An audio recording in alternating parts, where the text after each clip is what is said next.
Oh. You're fucked now, dude. Oh, fuck. Oh, fuck. This call may be monitored for training purposes.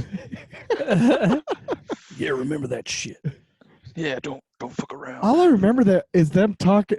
What did you learn about that call? All I remember is them talking about Batman movies. I didn't learn anything. I didn't learn shit. You didn't learn a damn thing. I'm gonna record our audio too, just to be safe. I think it's a good idea. Yeah, I'll do it too, I guess. You know what we should do? We should record our audio and then his audio separate, and then release like a remix Just version half the conversation. where his responses are like 2 answers off of, like, you know what I mean? Yeah. That'd be funny. Might have to plug this in here in a second. Oh, it's got a full back. You want me to Yes. mouse and do the record? Dude. Oh, you have a mouse. Nice. You know, that's the one thing that sucks about not having a dedicated camera and using my webcam. I can't see I'm getting older, man, and I can't see shit. Yeah, I can't either. All right. What, you saw me trying to read the rundown. I'm going to hit record. All right. 3, 2, 1, go. All right, here we go. Well. Whoa, it's like in the Yeah. future. Wow. Depending on if we did this correctly, you'll be able to watch this on our YouTube channel while we're recording it. Or, well.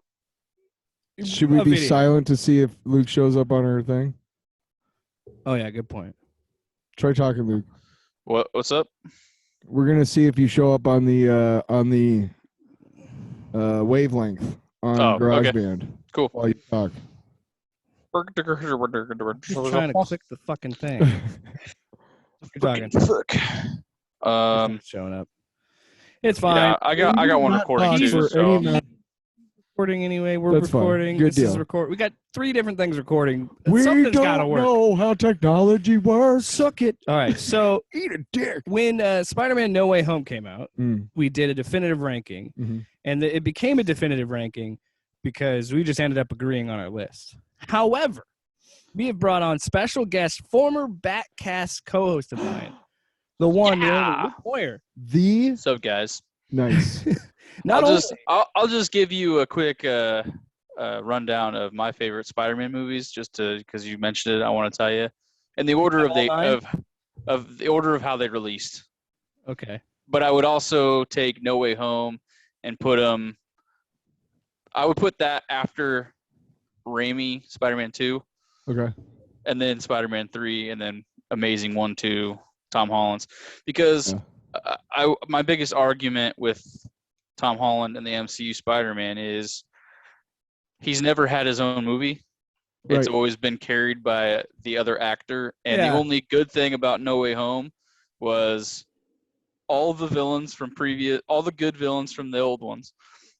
The main, Toby and Andrew and Garfield. So the fact that he won awards, or like Kids' Choice and all this shit for No Way Home, it's like it's uncredited. I don't think he deserves that for him himself, because again, all the good shit about the other movies is the only good thing about this movie. So I have yet to see him carry that film. Well, Anyway. the other thing too is the problem with like doing critiques and definitive rankings of these movies is there's so many, variables. Like we're doing straight up basically 1 through 11, right? Yeah, but we're going to start with number 11 and work to number So, 1. like, okay, for example, I think Tom Holland is the best Peter Parker. I think he does the best job as it. Is he the best Spider-Man? I don't know if I could say that. Is his world the best Spider-Man world that I like? I don't know if I could say that either. But so, we're going to do Justice League, which is a very heavy. We're doing Snyder Cut, by the way. Yeah. The Snyder Cut ranking. We figure we might as well go with the Justice League. Yeah. We're not doing that one. The Justice League. Nice. Yeah, no, I always say I like Holland for the MCU. Yeah. Yeah. I prefer Toby as Parker, but I also like Garfield as Spider-Man. But for me, Garfield was too cool to be Parker. I do love that they made that movie. Yeah. The cool youth pastor joke was probably by far my favorite. But anyway, we're not doing that stupid Spider-Man crap. We're doing real movies, cinema. Raimiverse, bro. Raimiverse is the one I grew up with. That's what I'm sticking with. Oh yeah. Well, it's funny because you did say that. It was like, and I said this on this show multiple times. this is like the biggest validation to Sam Raimi's work to be like this. Like you could make the statement because it came out first, but like he did such a great job at perfectly cast him and the casting director getting the perfect Green Goblin, the perfect Doc Ock, where they're like, we can't recreate this. Like this is too good. But today we're talking about Batman. So basically, we're taking a Jason Momoa approach and fuck Marvel because we're doing DC episode. Batman. I will say this. I'm gonna pitch this to both you guys right now. This is only live action theatrically released movies, and I think that we could do a whole nother episode on just animated Batman movies. But that is an undertaking because there are so many. Oh, dude, Sub-Zero by far my favorite. Yeah, animated is just near and dear to my heart. I like the Dark Knight Returns 1 and 2, basically. But those are really good. But the fucking thing is, RoboCop is Batman, dude. But the thing is, though, is that Dark Knight 1 and 2 basically it animates the comic book. Yeah, which I'm fine with. A lot of people are like, I don't want a straight up adaptation. That's what I wanted. That's what I got. That's what you get with those animated movies.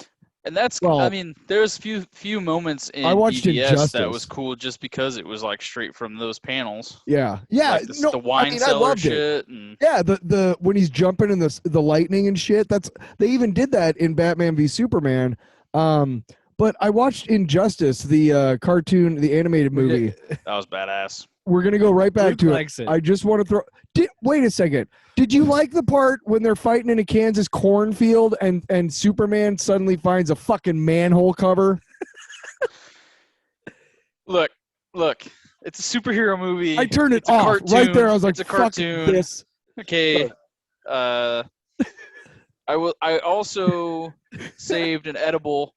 And I took an edible before I watched it because I was like, perfect time. Because when he fucking, and this might be a spoiler, but when he swoops down and he just, I literally sat there like that. I was alone, and it's like 2 a.m, but I'm like, high as balls in my garage. Like I literally am like, I'm like panning like my room. Like, anybody else fucking see that shit or what? Like that was awesome. All right, but you can at least okay. We got it. I mean, it has. That's why let's because I know.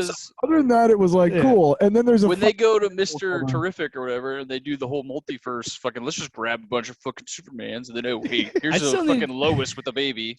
Right? Yeah. I've been pretty good. I like it. I can't wait to do that because when I mean anime, I'm talking Mask of Phantasm, Sub-Zero, Return of the Joker. Like I'm talking all that shit, but we'll get to that in a separate episode. The Killing Joke would have been good if they would have cut the first. Why 45 minutes. Is he fucking Batgirl? Anyway, let's get why not to just make the fucking villain in the first half of it be the Joker instead of it just being some random ass fucking person? Because it just has no credibility. You have to break like a 70s minutes or something threshold to be released in a theater, and they wanted to do a limited release of it. So yeah, I'm just saying, like you could have had that whole entire movie minus the Batgirl fucking. Just make the was it Prince or Percy or some shit? Just make him a Joker. Yeah. Take down Joker. After taking down some villains, fuck Bruce. Come here, you. Let me ride your cock. Jesus. Wow. All right. So let's get into it. We're going from. There are 11 live-action Batman movies. Fucking Christ! Now, of those movies, all the 11 movies are Batman '66, Batman '89, Batman Returns, Batman and Robin, Batman Forever. Forgot that. Batman Forever, and then Batman and Robin. The Dark Knight trilogy, the most recent one, the Batman, and we'll even throw in Batman v Superman and the Snyder cut of Justice League because, like I said, we don't give a shit about that. So, Luke, you are our guest, and we're going to go to 11 to number 1. So what is your least favorite Batman movie live action? And it's only because I have to put it somewhere, and because there's only so many on the list that I have to. And I love this movie, and I love all these movies, for sure. Yes, I like all these movies. Even the bad ones. Okay, it's a tie. It's probably gonna be a tie between the Snyder Cut and 66. Wow. The only problem with Snyder Cut is the first 3 chapters is literally just build up, and it's clearly him just jerking his dick. But it's like we could have. It's a 4-hour adaptation. Right. We could have done it. It's true. We could have done it in it's 2 hours. Extremely masturbatory. We could have done it in 2 hours. Yeah. Because almost the whole entire first chapter is freaking Ben Affleck, Bruce Wayne, on a fucking Clydesdale, fucking riding into fucking Belgium, trying to find this Aquaman, and then you got random ass fucking Swedish chicks singing while they're sniffing fucking Jason Momoa's sweater for God knows why. Like, it's a good ass fucking movie. Did you hear the soundbite? No. Oh, I thought you heard the drop. I mean, I heard it, but I was still talking, so I was like, no, sorry, it was. no, and the bad in this movie so far outweighs the good. I am shocked. So I am a little bit. And I loved it. I loved it. But I love and I enjoy these other movies so much more. So that's cool. Yeah, I get that. Are you saying that the Snyder cut is your number 11? Yeah. All right. Yeah, I'm gonna go Snyder cut number 11. Okay. All right, Tyler, what's your dead last? I think you and I might have the same one. Mine is straight up and Robin for a lot of reasons. It doesn't even say Batman and Robin and Robin. I've never seen it. Oh. When it came out in the theaters, get off the pod. I saw Batman Forever. I've seen every other Batman movie in the theater except for 66, and I saw Batman Forever, and I've been rewatching it, and it is such a piece of shit. Batman Forever? Yes, it's awful. Dude, fuck you. Oh. Fuck you. I told you this is gonna get contention. Fuck you. Because that might be your number 11. That's probably top 3 for me.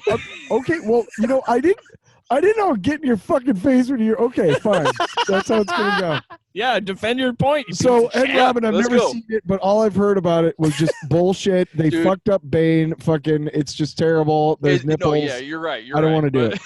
So, Robin is my number 11.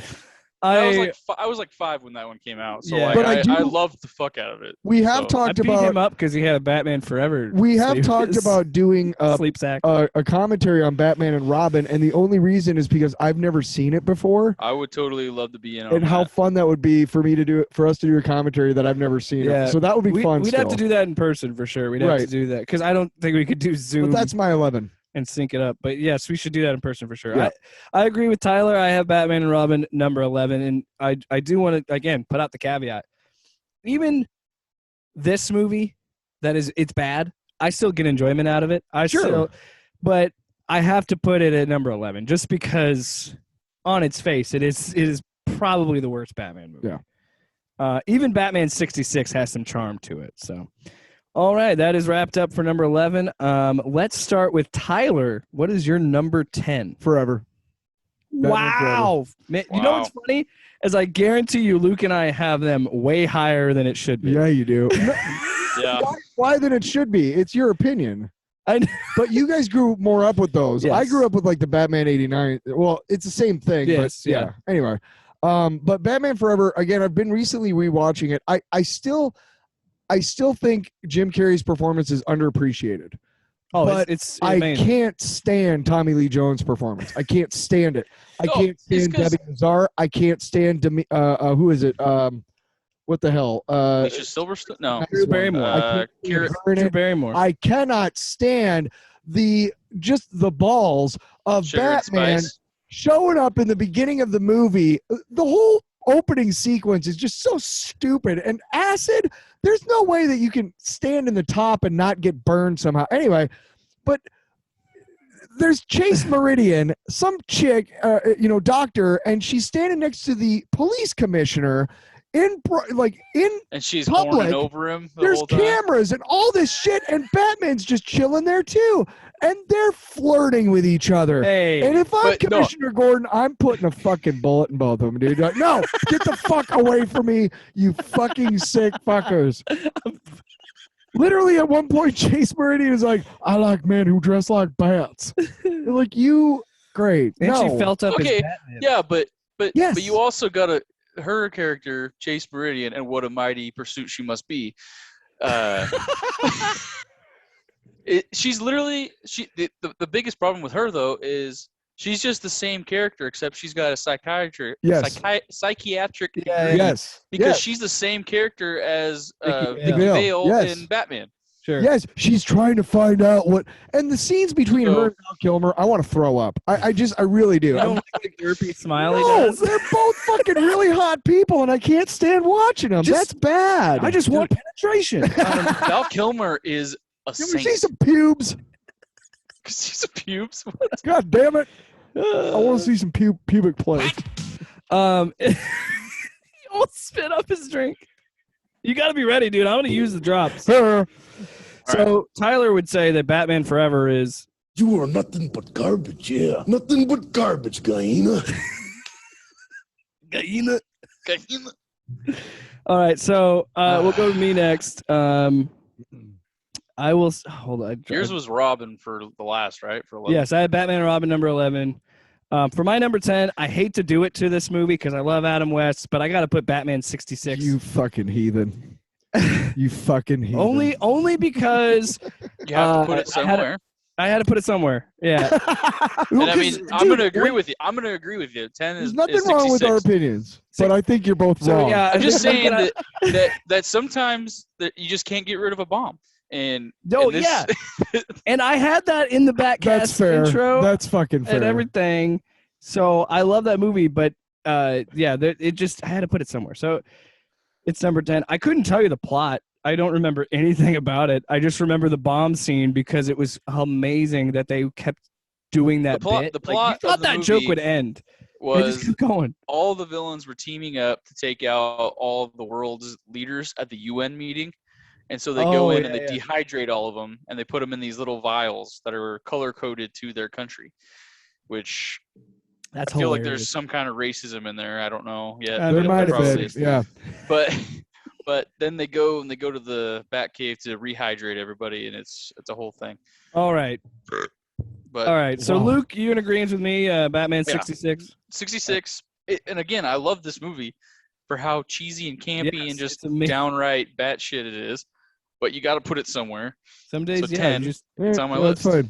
Some days you just can't get rid of a bomb. It's fine. When I get to where it is on my list, I will prove you both wrong. Let's move on to 9. All right, I'm going to start with number 9. Probably got it like number 2. Start with number 9 for me.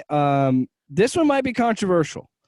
And my justification is the same for Luke's with his placement of the Snyder Cut. It's kind of why my placement for Batman v Superman is so low. Because for a movie called Batman v Superman, we don't get a lot of Batman v Superman at all. It's the last 20 minutes. It's angry Bruce Wayne, a guy who's been trying to talk about this cool fucking bat problem when Batman's apparently been around for 20 years. So, like, why is it news to him all of a sudden? Yeah. Oh, yeah. Great detective work, shithead. Yeah. But BVS is your number 9? It's number 9. However, mine too. I will have a caveat that when Batman is in the movie, it's great. I just feel like there's not enough of him. There's too much, and I liked Batfleck. I like what Ben Affleck was doing. I really do like him. Yeah. They should have just had Snyder make a fucking Batman movie. Bleed? Yeah. That's fucking awesome. Anyway, so number 9 for me is BB. When he pops the hood off the car. And he fucking floats down, and like that warehouse. And that warehouse scene is incredible. I'm not taking away. Probably when they do actually get to the battle, it is pretty fucking cool. Yeah. So like the last 30 minutes, minus the Jesse stuff. But you're right. Right. But again, for that franchise, I feel like I don't know about you guys, worked, but again, could have cast a lot better. I give Billy Zane, Lex Luthor would have been dope. I don't know about you guys, but this list hurt, man. This really hurt me. Oh, yeah. I don't look. I'll defend BVS, and I know it's not a great movie. There's going to be one. My number 9 is because it got to be somewhere on my list that you guys are probably going to argue. Yeah. So about. Tyler has BVS as well at number 9. Luke, what's your number 9? My number 9 is probably Robin. Wow. Okay. Because I do enjoy that list. Well, Forever's a lot higher because Batman Forever is let me just take a quick quick peek. It missed the top 5. It did miss my top 5. But For me as again, well. I can watch that movie over and over and over again and find a pleasure and a joy from forever. Whereas Robin, I don't. I do watch it periodically. Like if I'm doing something, I want something in the background. Like I'll have either Forever or Robin on. But like Forever, I actually find myself movies like watching it. Whereas Robin, I'm not as into it. Mm-hmm. The problem I have with it though, mainly is Clooney. Clooney is probably the worst part of this movie. You talk about phoning it in, man. Jeez. I mean, for me personally, he's a great Bruce Wayne because Bruce Wayne is Clooney if you want to, because he's a sophisticated, womanizing meathead. But as a Batman, there was, I don't know, his freaking Batman Forever card was kind of shitty. But okay, we'll keep it with you, Luke. What's your number 8? That's gonna be BVS. Oh, okay.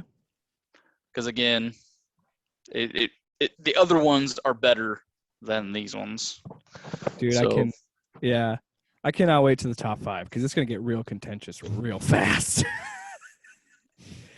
Okay. I feel like you and I, Jake, have the same number 1 because if the opinion has changed since we watched it together, I still believe it's true. I should point out the reason this episode is happening right now because when this goes live on Monday, April 18th, on HBO Max. It will be on HBO Max, which is awesome. And I can't believe that they actually went with that 45-day release schedule. I was shocked that they stuck to it. I can't wait. I'm going to watch it again. And we can fangirl on it when we hit number 1. Yeah, it's going to go wild. Yeah. And I think we all might have the same number 1, to be honest. Nope. Contentious. Not even close. What's your number 8? Nope. Number 8. Put Batman 66 at number. Don't spoil it. Number 8 is Batman: The Dark Knight Rises. Number 8. Fair. Holy shit! Again, see that's my number 7. So I'll just go ahead and say that's my number 7. Right. This is a big, got to put it somewhere. I really enjoyed this. I did see it actually in IMAX when I first saw it, which the first opening sequence is fucking kick-ass in IMAX, by the way.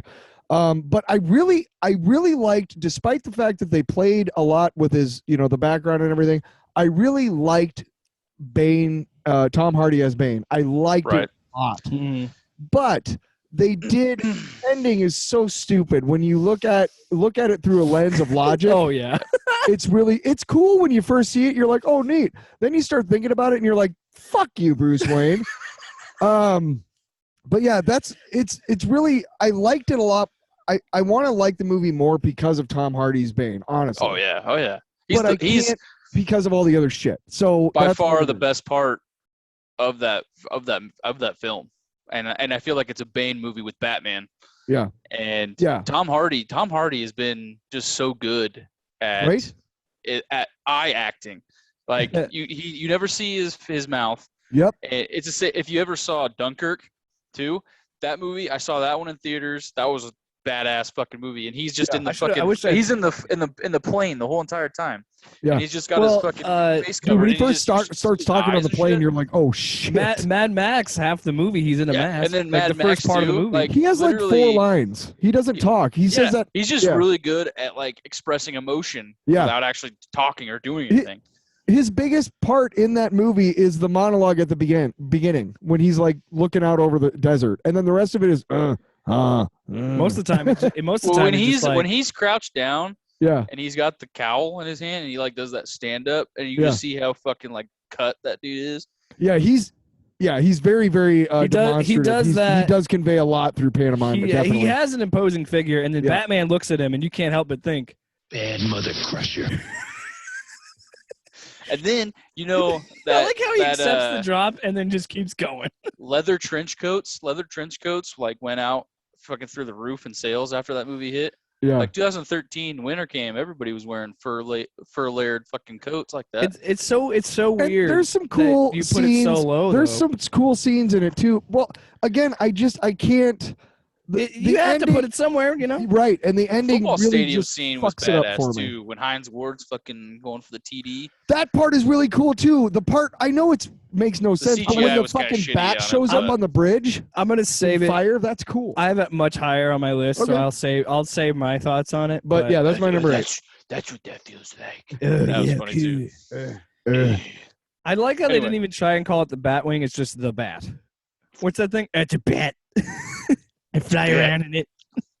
Kind of a bat like me. So, Luke, you have the Dark Knight Rises at number 7, Yep. right? I thought we were on 8. Did you guys already do your 8? Yeah, I already did yeah, my it's 8. all right. My number 8 was my BVS, and then Yeah, Jake, right. Jake's had 8. BBS I just number 8. skipped to 7 because it'll come back Oh. to me. Well, and I'll tell you I my just number wanted 8. to talk to it since it's so close. Yeah, that's Well, yeah, then totally. I'll Right. just tell my number 8 then. Yep. My number 8 is Batman Forever.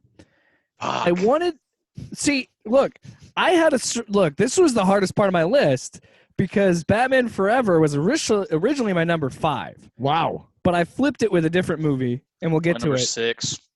But it was close. dude. If you don't think I'm like revising my list as we go, that top 5 just keeps fucking morphing. The dude. reason I the reason I put it number 8 is Tommy Lee Jones should not be playing the same character as the Riddler, and they Yes. for whatever reason Yep, they made a yep. decision to make Two-Face and campy. they hate each other, and you can tell. You can fucking tell when they're That was- acting together. That was the movie where Tommy Lee Jones said to Jim Carrey, "I can't sanction this buffoonery." When it's funny because he literally just became Jim Carrey for this movie. Yeah, Yeah, and it takes away so much from that character. Like And this movie, I feel like this movie would be so much better if they wouldn't have made the mistake of so many superhero movies and adding an extra villain. If you just stick Yeah. to one main villain, Riddler would have and been you don't fine. have, it would have been so much better if it was just Jim Carrey Riddler. Yeah, right. And you just because the only thing that Two-Face serves a purpose for is, oh, I killed the Graysons. yeah, to set Cool. up Dick. That's let that's me really it. let me flip a coin a couple times. Like if they would have just had him in like the first opening scene, he kills the Graysons at the carnival. He goes to jail. That sparks Edward Nygma's like, oh, I should be a supervillain. Cool. Yeah. No more Two-Face. All Riddler. So if it was just an opening scene of a villain and we had that cool like, hey, that's my hearing aid. We're done, you know? Oh my god, that fucking thing. That too. That loses points just for that scene. No, my hearing aid. Thanks. That and yeah, the fact. Look, nothing against Chris O'Donnell, but you can't hire a grown ass man and tell me that he got adopted by Val Kilmer. They're almost like peers. Yeah, Yeah. yeah. They're both Well, that's the getting thing drunk at too, some point. is when toward the end and he's like, let me be your partner. I can help you, Bruce. And he's like, what are you gonna be called? Dick Grayson, college student? Like right there, just He's proves in the fact, college. Like, Why why are you fucking adopting him? He's supposed to be the fucking boy wonder, not the And 20-year-old wonder. They asked Like, what- Robert Pattinson. They were like, "Hey, man, what is your idea of doing Robin?" He goes, "Maybe not for this movie. Maybe the third movie if we do one. But he's definitely got to be at least 12 or 13. I'm not gonna do it. I'm not gonna do it with like my Yeah. colleague." It's not as bad as Tobey Maguire playing Peter Parker at like 26 because he looks younger. Hot take: any movie, any Batman movie that features a Robin character is crap. No. Well, no, You that's not true because my number 1 would be completely. Yeah, Yeah. let's do this. But Ward. no, I do hope we get to see Robin. I don't see why. I don't understand why DC is so scared. Because it's such a stupid idea to have a kid sidekick with a superhero. It really is dumb. Marvel stopped So doing you're it 'cause it telling was me so they can't make a dumb. compelling Robin story? Get the fuck out of here. That's fine. Go for it. See, that's what I want the second movie to have no Robin until like the very end, and Alfred's just like, hey, you need to loosen up. You've been doing all this fucking crime and shit. You need a little fun in your life instead of all this fear. Here's a couple tickets to the carnival or Oh, the shit. circus. Here's a couple tickets to the circus. See, I thought you were doing a bit, and then you were like, "Oh, okay."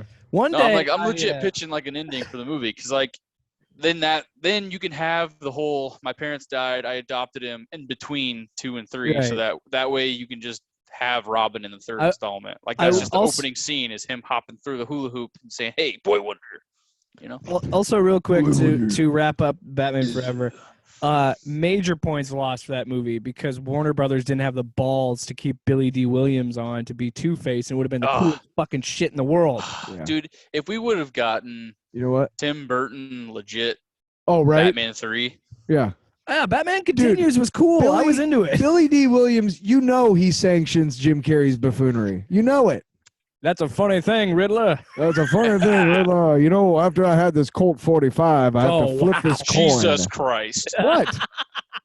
He used to do ads for Colt 45. Really? Oh. Was it Colt 45? I thought it was something different. It was some sort of malt liquor, wasn't it? Guys actually No, I know what you're. Oh my God. I know what you're talking about. We know what you're talking about. I Chill know out. that, but some of the viewers I'm not trying to cancel you. Number 7. Shit. What was the order? Because We're at 7. I'll start at 7. No, I mean, gotcha. I already did my 7 technically. Yeah, that's true. Yeah, so Dark the Knight same Rises, as my right? 8. Yeah. Dark Knight Rises. All right, for me, number 7 is the Snyder Cut. Me too. I had to put it somewhere. Wow. I still enjoy it.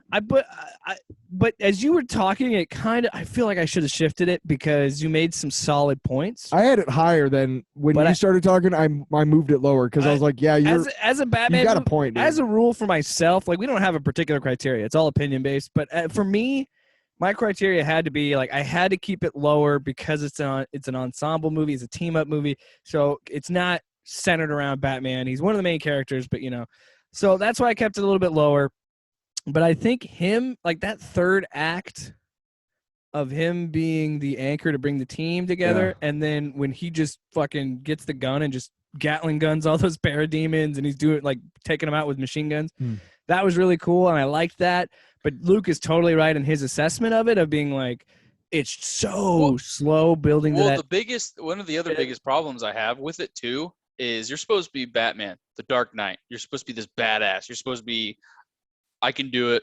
I shouldn't have to have you fucking be on my team, but I'm going to let you be on my team. Yeah. And he continues to say, hey, I can't do it.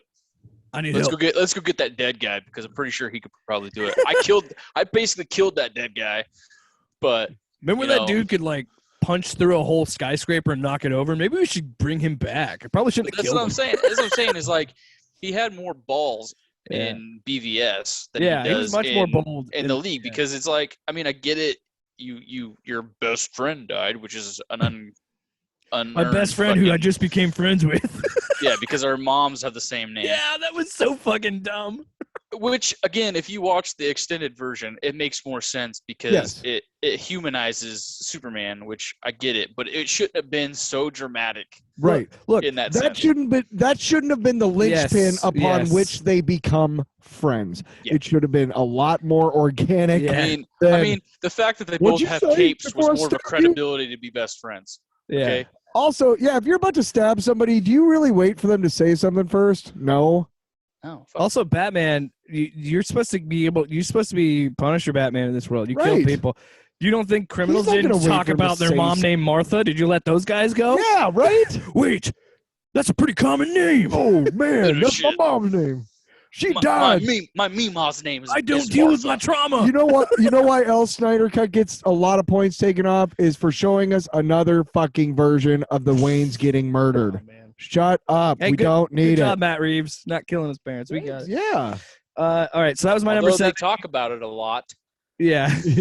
Tyler, you had the same number 7. Is there anything you want to add to the Justice League? Not really. No, Snyder Cut? Like I said, I moved it down. It was a lot higher, and then as Luke was talking about it, I moved it down. And for a lot of the reasons that we've just talked about, yeah. I'm unflinching. And I love that movie. I do love that movie. I do like Snyder Cut. My list is organic. I've been revising it this whole time. Well, that's bullshit. The only thing that has remained the same is 1, 2, and 11. Only thing that's changed is 1, 2, 3, 4, 5, 6, 7. No, I'm saying my number 1 and number 2 have not changed. All right. For this movie though, it also had like a special spot in that area because like Forever, which is my next one, and Batman and Robin, it has such like just a thing in my like brain because it made me feel like a child again. It made me feel because of all these cool things that are happening because we literally spent like $200 on snacks getting ready for this movie. Oh my God, that was a we huge spent mistake. like $100 on pizza and like different stuff from Domino's. We got fucking high as shit. And we drank so much fucking halfway booze. through the movie, right at the 2 hour mark, I was like, all right, we need to go back to the garage. It was like, here's your intermission. And then we went and just ripped and fucking came back for that final, like, 2 chapters. And it was just like that. Okay. I will say, like, the Themyscira fight was cool. I really liked that they did the extended thing.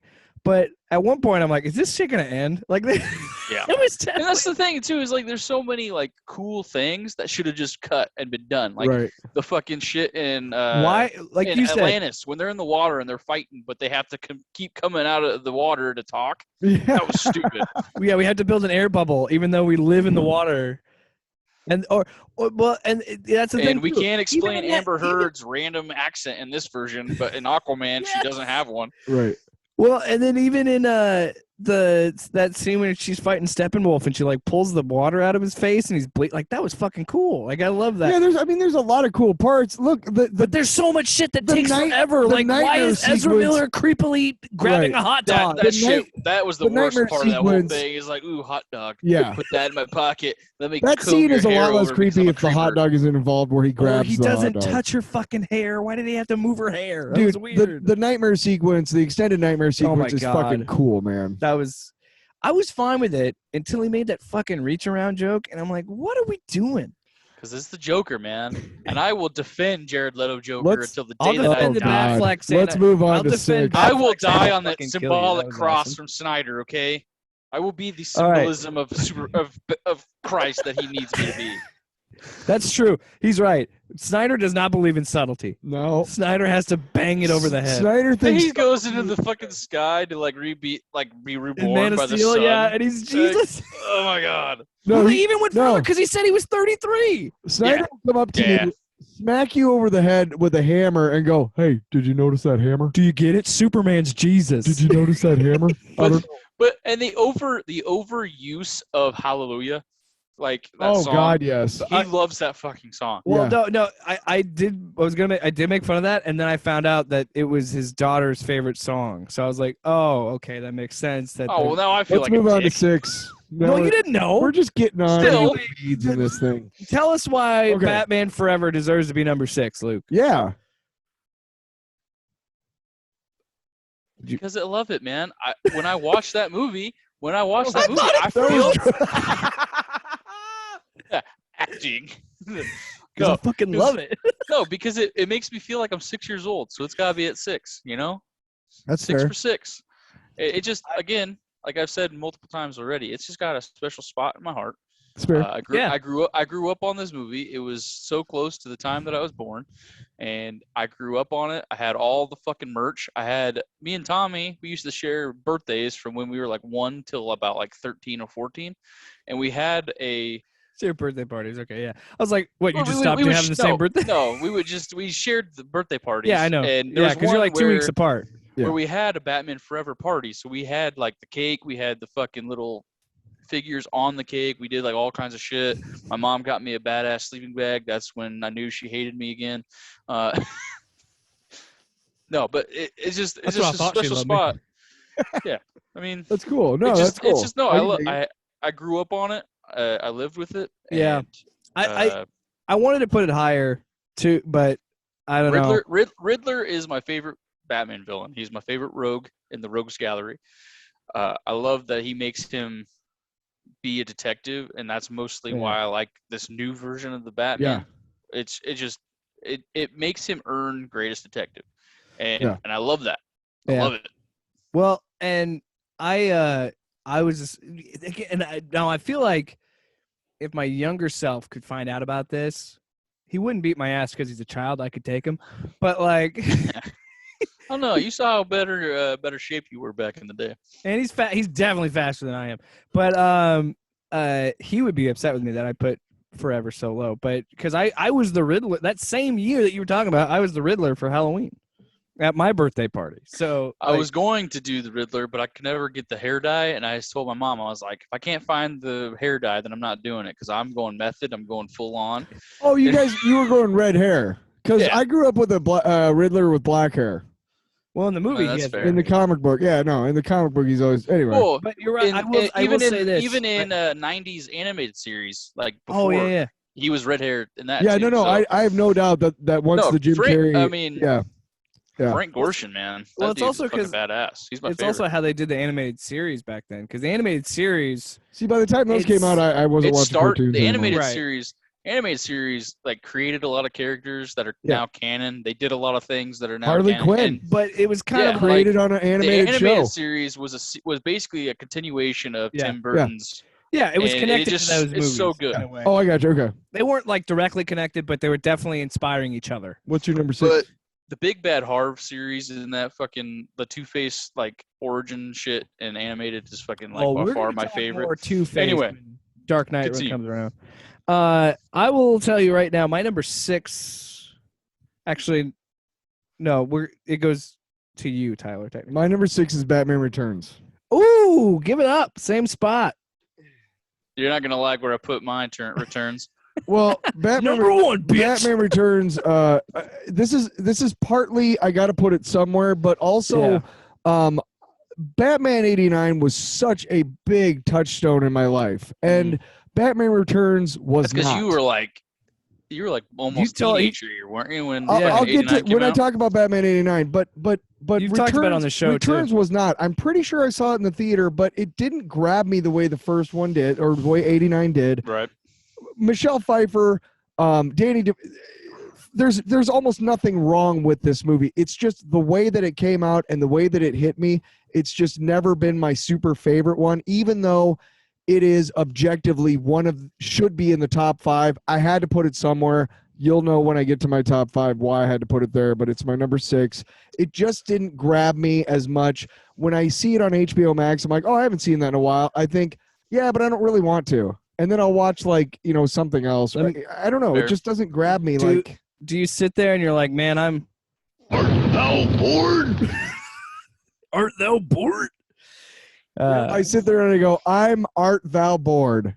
Ooh, look at the big brain on Spidey. Anyway, That's my 6. whatever Tyler's pretentious, I have to play that. Whatever. Oh. Even being pretentious, I'm just being a dick. Hey. Same spot. Whatever. Same spot. Same spot. Fuck you. For Batman Returns. I think that I was Batman Returns, and Batman Forever. I struggled with a lot on where I wanted to put them because I have so many similar feelings for each 3 movie. It Returns. Luke and I think I want to say a couple of years ago we rewatched these movies because we were going to do something similar to this, right. And that would have been the first time I had really watched it as an adult. Right. I don't think I've seen it as an adult. That's the other thing. Watching it, it's like, well, no shit, they went the way they did with Batman Forever and Batman and Robin, because this is like this ultra-violent gothic movie. If you go on YouTube and they do a kill count for Batman Returns, and because it was about the time that BVS came out that I watched it, and they were saying, oh, well, Batman doesn't kill people. He never killed anybody in all the other ones. And then they were like, hey, look at this. Batman Returns. Here's your kill count. The first Batman. He burns the devil guy alive. He straps a bomb to another guy. Kicks him down a manhole. It was literally like ting, ting, ting, ting, ting. Within the first 3 minutes, I think he killed like 30 people. Yeah. And then all those penguins he fucking killed at the very end too. Yeah, he committed a penguin genocide. Penguin side. But the reason I have it at number DeVito's great. I mean, yes, Michelle Pfeiffer is. But until I saw what Zoe Kravitz could do in the Batman, for me, she was the definitive. Also, Catwoman. when you know what she had to go through to wear that suit, it's kind of like, I don't know if that was worth it. Look, she couldn't breathe sometimes. Look, I'm a man. She boy. wore the fuck out of that outfit. Oh boy. Right. Let's just say I became a man watching that movie. That was your sexual awakening. Wow. I like Catwoman's suit in this because it looks homemade. Because she literally just sewed it up in costume. the closet. It's just they had to sew it into her. Or they had to sew her into it every day. Honestly, that's kind of the same with any skin tight fucking suit. They do that for the Spider-Man. They do that for fucking everybody. She looked great. All right. Yeah. Which is why. Hey, that's the reality. Which is why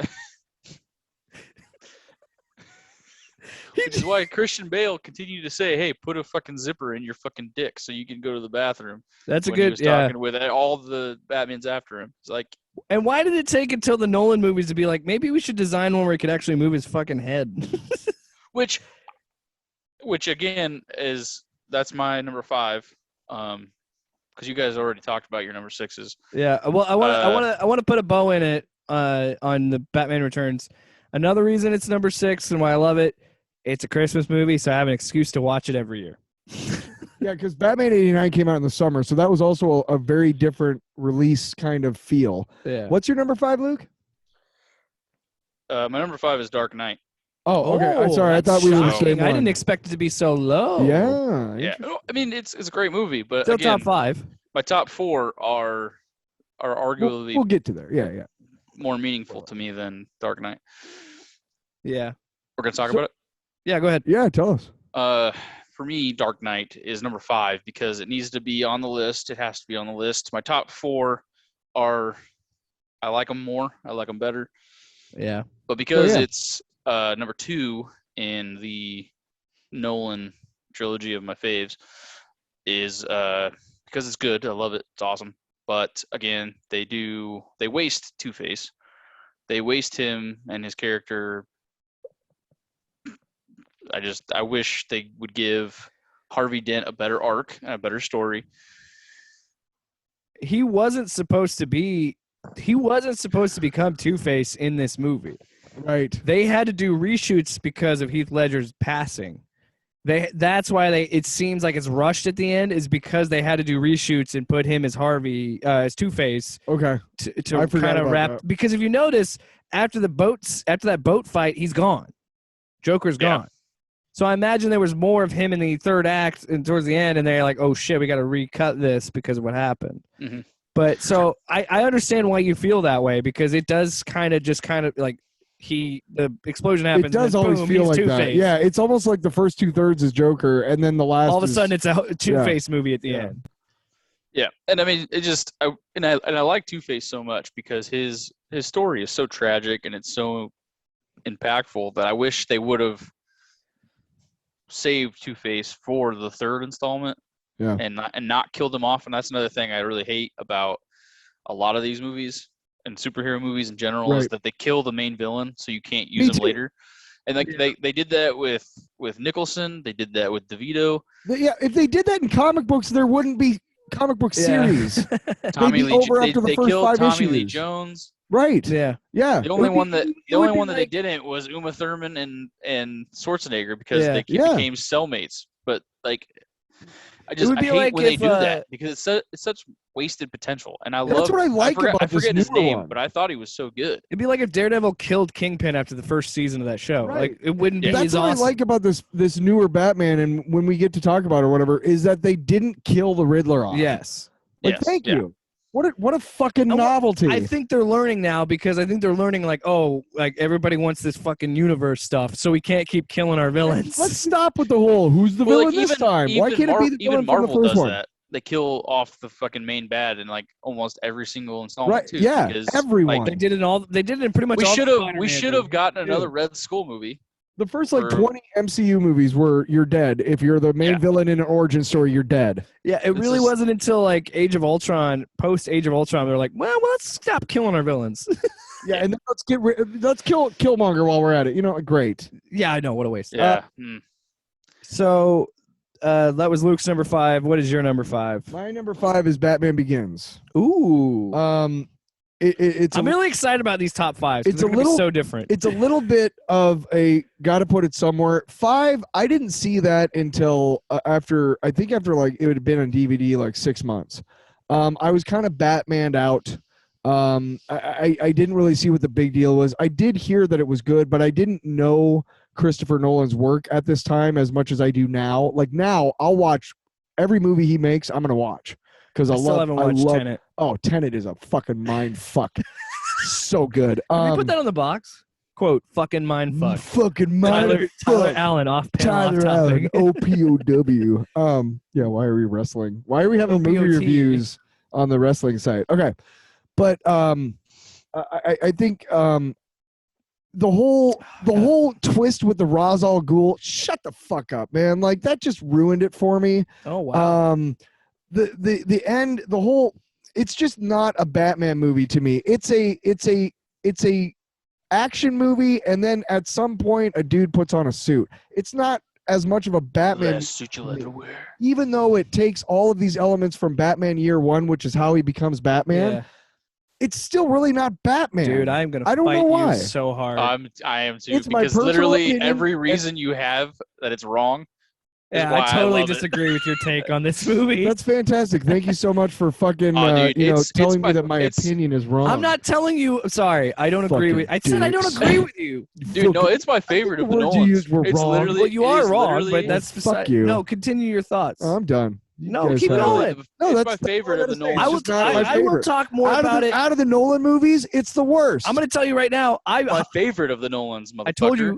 I told you we were going to fight about I even the like top five. I even like Rises better than I like Rises better than Begins. I Hey, just put hey. Begins up there because I thought I was supposed to, because it's a lot of people think You're gonna- Begins is you're like gonna the be really- renaissance I'm of gonna- Batman. I'm gonna Well, s- I didn't think it was that great. I'm going to tell you right now. You're going to be pissed because the Fine. Nolan trilogy dominates my top five. I'll tell you that right now. Not mine. My number 5 is Batman 89 or just Batman. whatever Oh you well, call you're it. fucking wrong. And I'm gonna piggyback off of yours for my number 4, because Batman's my number 4.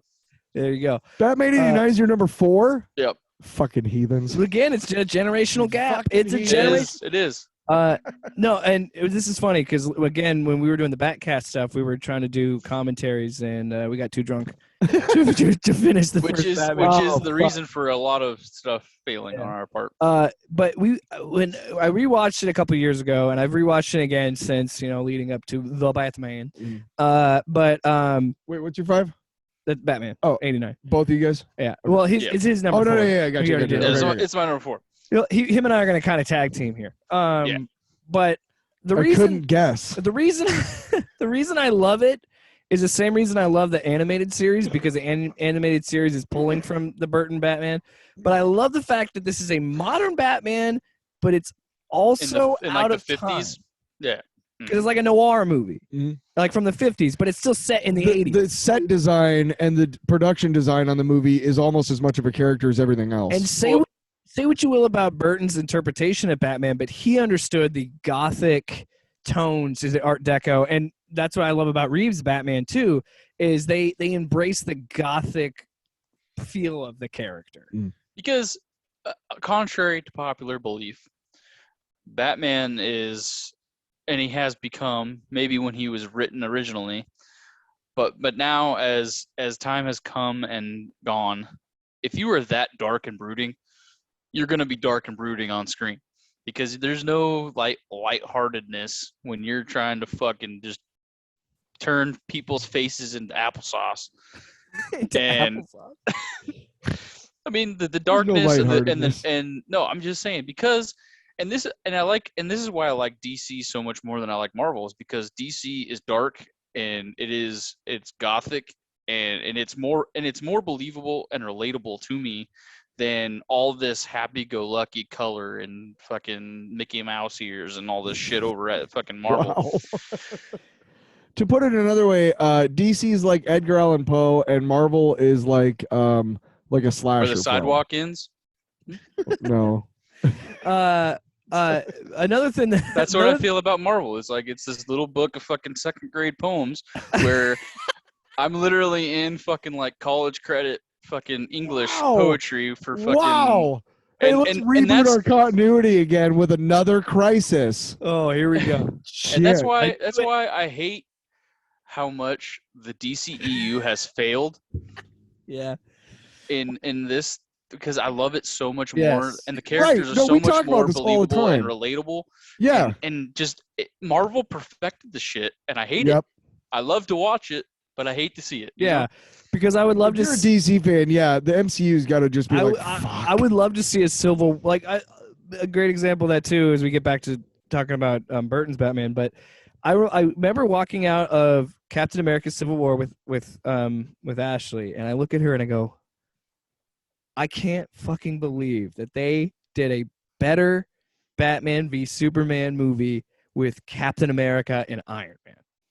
Like when you put it on paper, it's like Batman v Superman should be a slam dunk, but they managed to completely muck that up versus where Captain really America did. Because you Captain literally America had all grab that your continuity.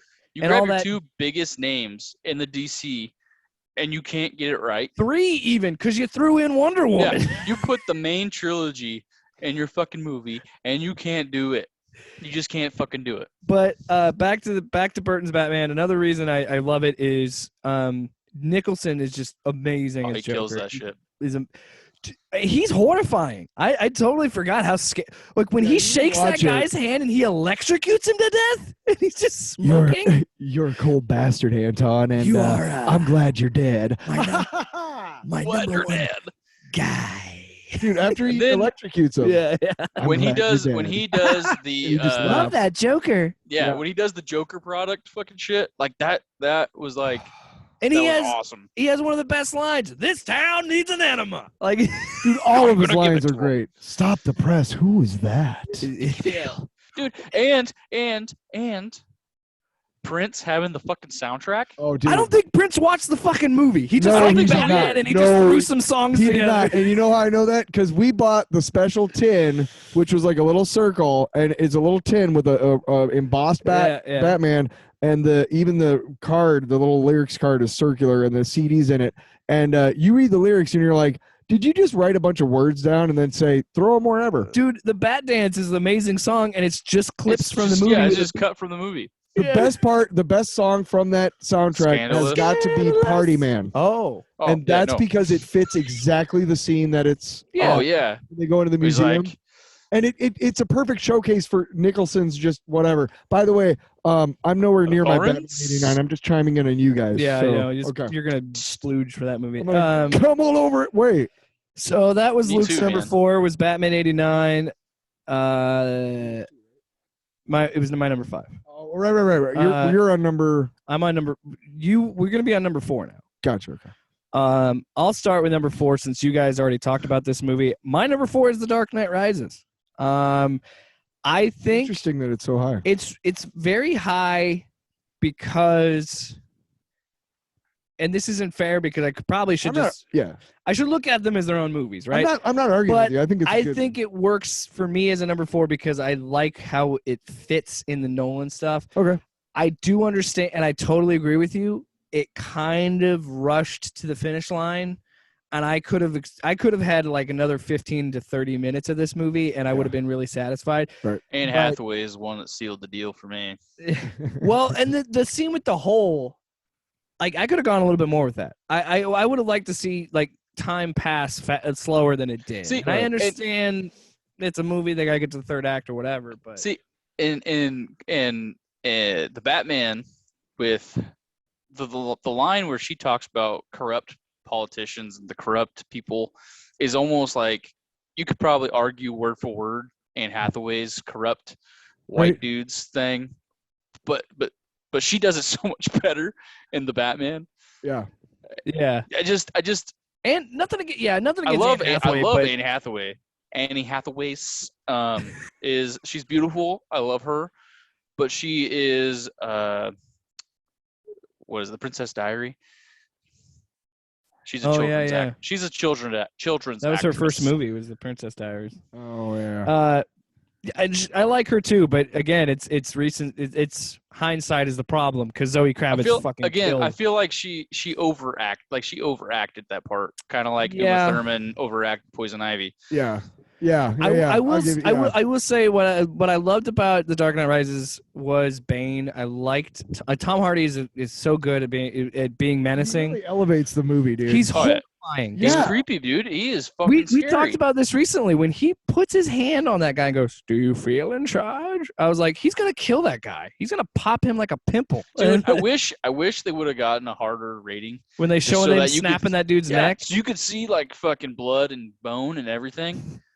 And he was so good that I was like, okay. Well, when he goes into the bank and he's in the motorcycle get up and he Yeah. fucking pops that dude with the helmet and fucking Yeah. Yeah. Or and you feel for Batman when he fights him and you're like, and when he beats the shit out of him, you're like, breaks damn. the bat, dude. And you and I Oh, talked dude, about yeah. this, but it's rushed as that third act is when they pick each other out from the crowd to fight. I'm like, let's go. Yeah. Like, I was excited to see me that. and Tommy, this was a year after that movie came out. So it was like the Oh, Halloween, yeah, you went to the Halloween party. after.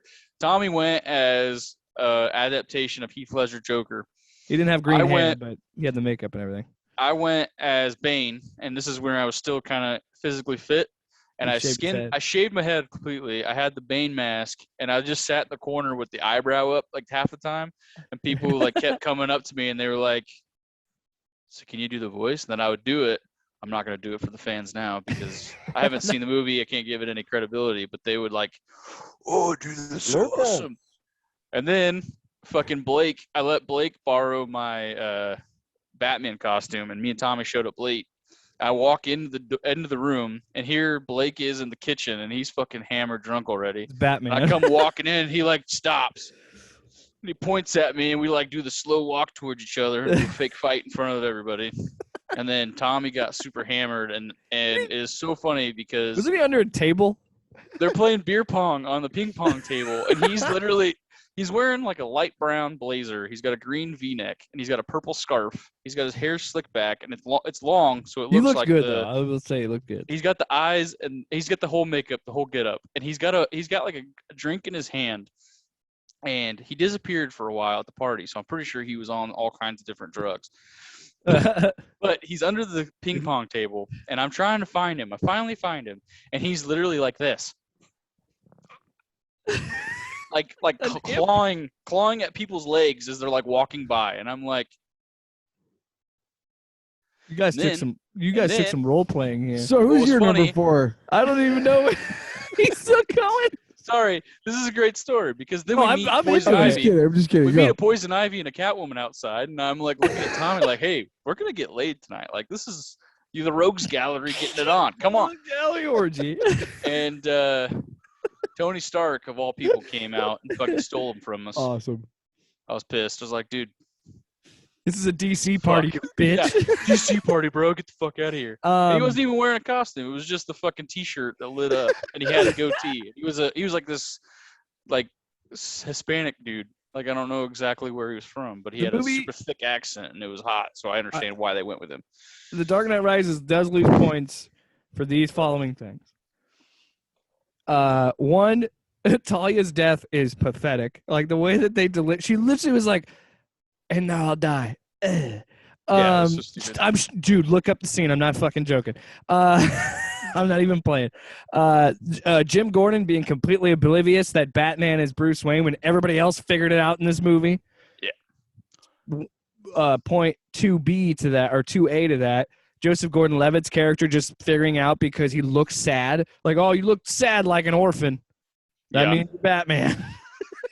It's like, I didn't know it was you until you showed up to the orphanage that day. And it's the same look that I practice in the mirror every day, telling myself that it's going to be okay.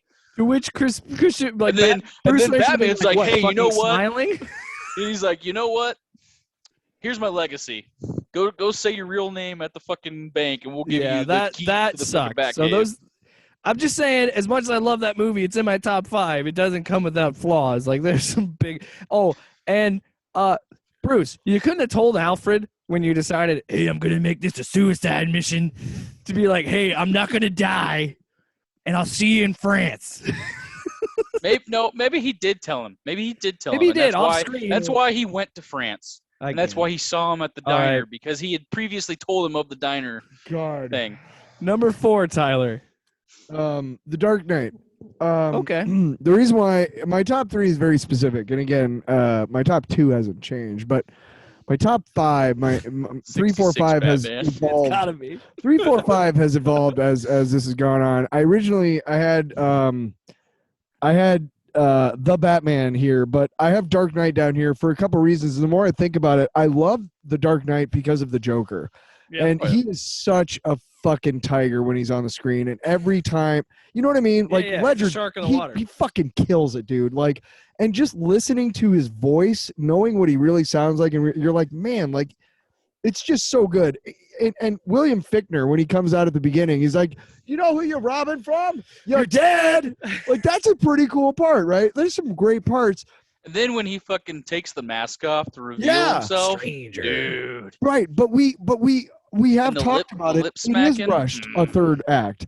I don't really care for the way that they, like you said, they kind of underused and kind of wasted Two-Face. The Maroni storyline was pretty shit too. But again, I will put that in my top 4, not my top 3 anymore, but my top 4 just for Joker. Yeah. I'll watch that movie and everything around the Joker just to get to the Joker parts. Because some of that movie is fucking long, dude. The whole opening sequence of this movie though is enough. God. I'll talk more about the Dark Knight So good. because I have it a little bit higher than you do. But yeah, dude, the cold open of that movie is insane. Again, I had it at 3, but I had to or just I kill the bus driver. See, my problem with that though is why not have the bus be at the end of the line? Why is the bus in the middle of the line? Somebody could just be like, "Hey, did anybody just see that bus come out of a bank?" Oh, dude, if we really want to break down, but I'm not gonna yeah, you're right. I'm not it's going to all fucking crap. When they're really. blowing up the hospital though, and they see this dude in Joker makeup get on the back of the bus, they're not gonna be like, "Oh shit," you know? Yeah. But yeah, like Tyler and I are talking about, if you do that, you're not going to enjoy a movie because you're just going to pick apart everything, and it is what it is. But all right, so that's Tyler's number 4. My number 4, or no, yeah, that was your number 4. Yep. All right, so now we're on number 3. Oh. So my number 3, this is going to get interesting. All right, so my number 3 He's all doing a dance. is Batman Begins. Mine too. Okay. Mine too. So and here's why I got upset with you and I said you're wrong. Everything that you said, I completely disagree with. I think it's an amazing origin story. I love the fact that the movie took like almost an hour to put him in the suit. I actually gave a shit about this Bruce Wayne. But I can't forgive the movie for what that Ra's al Ghul twist was bullshit, because then they just whitewashed the character, and it's like you're going to take an Asian have an Asian actor that's been established and then say he's not Raj, and Ra's is Asian. When that movie was coming out and Ken Watanabe was cast, dude, everybody was like, he's Ra's al Ghul.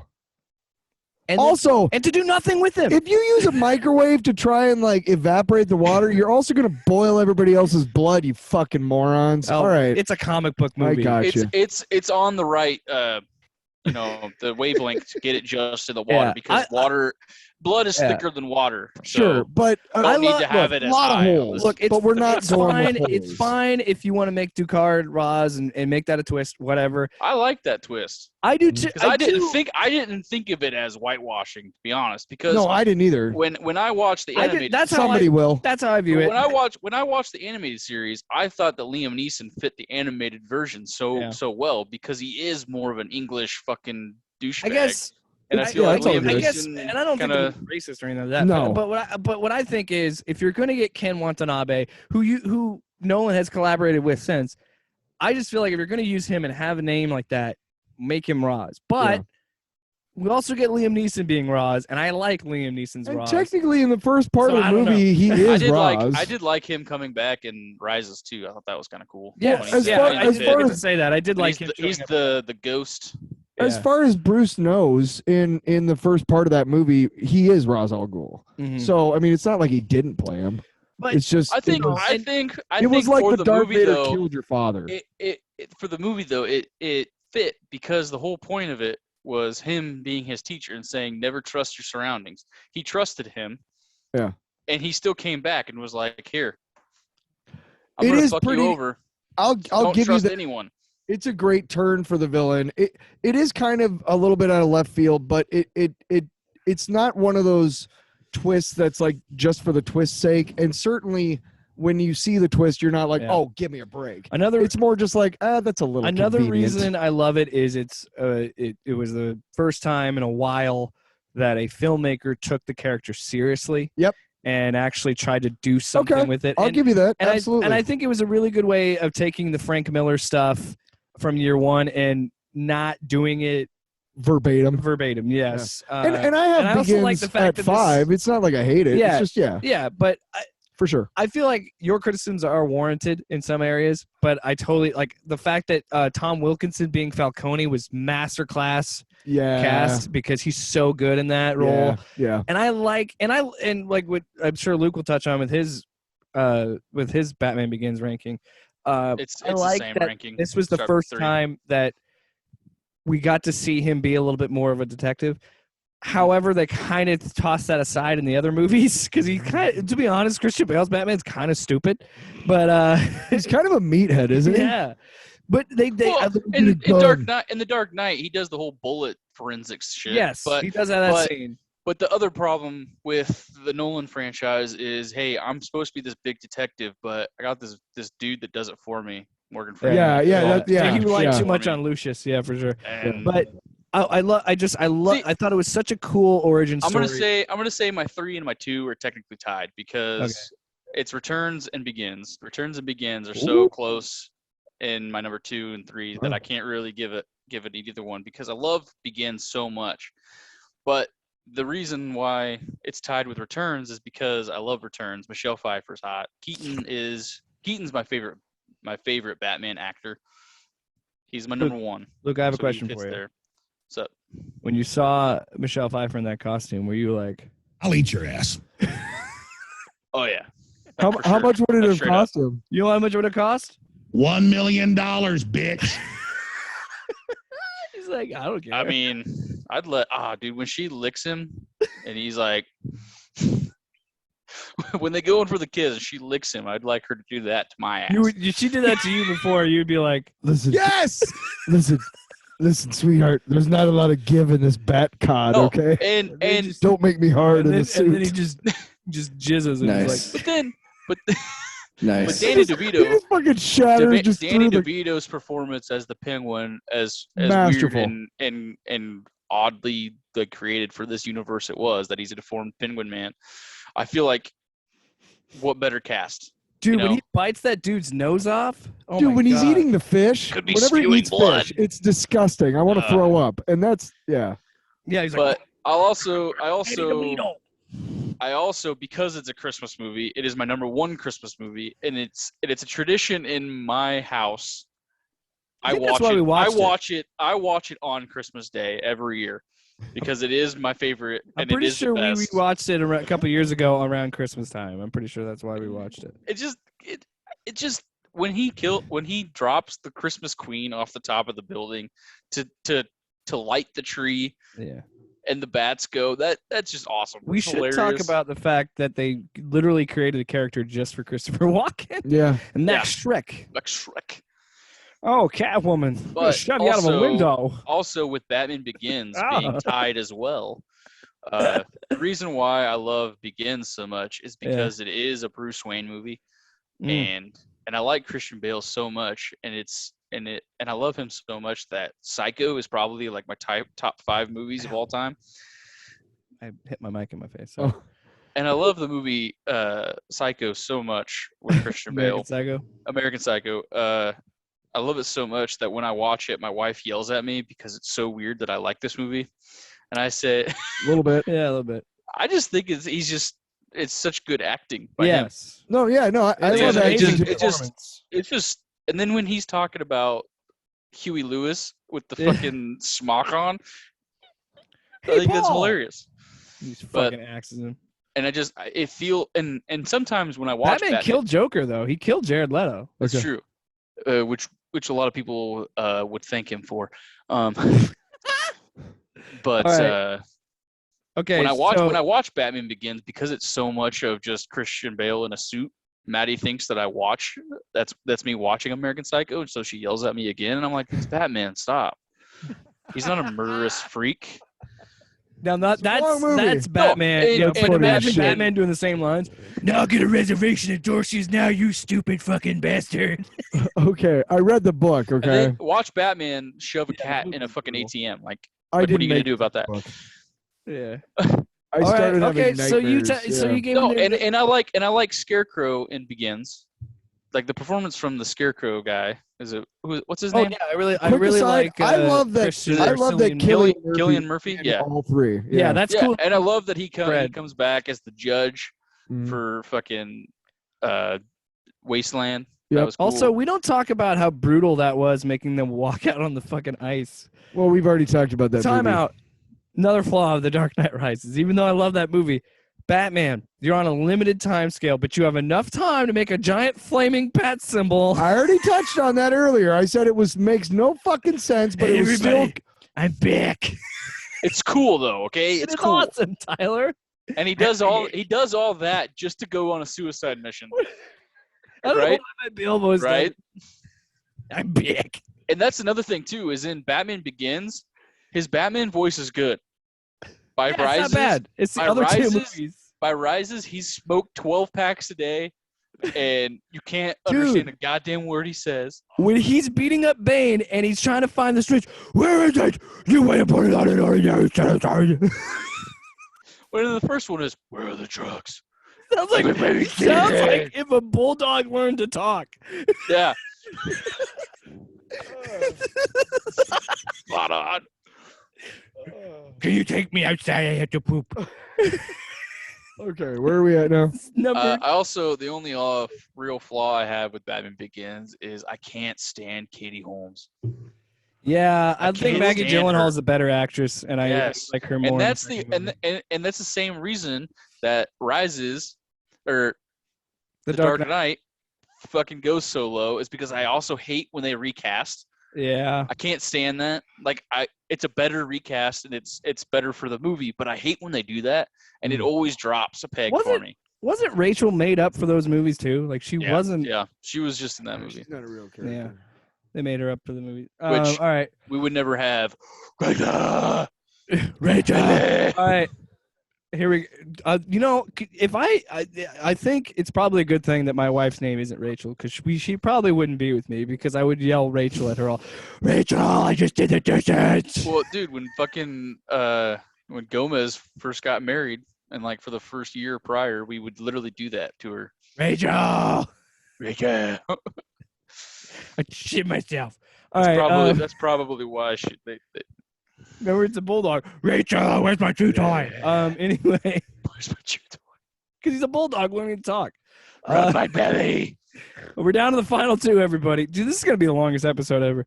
I didn't do my three. No, because we did. I haven't done my three. I already did. You I already did combined my three two. and two. The reason it's so long, Luke, is because we literally recorded another like 55 minutes before this this part of the episode. Jesus. So anyway, Tyler, What did you guys your number talk three. about? My number three is The Batman, the most recent one. Wow. Okay. I think it deserves to be in the top three just because it is so good. It cannot. That score alone should put it in the top three. Cannot. Dude, that it score is cannot fucking replace one or fantastic. two in my mind. It cannot.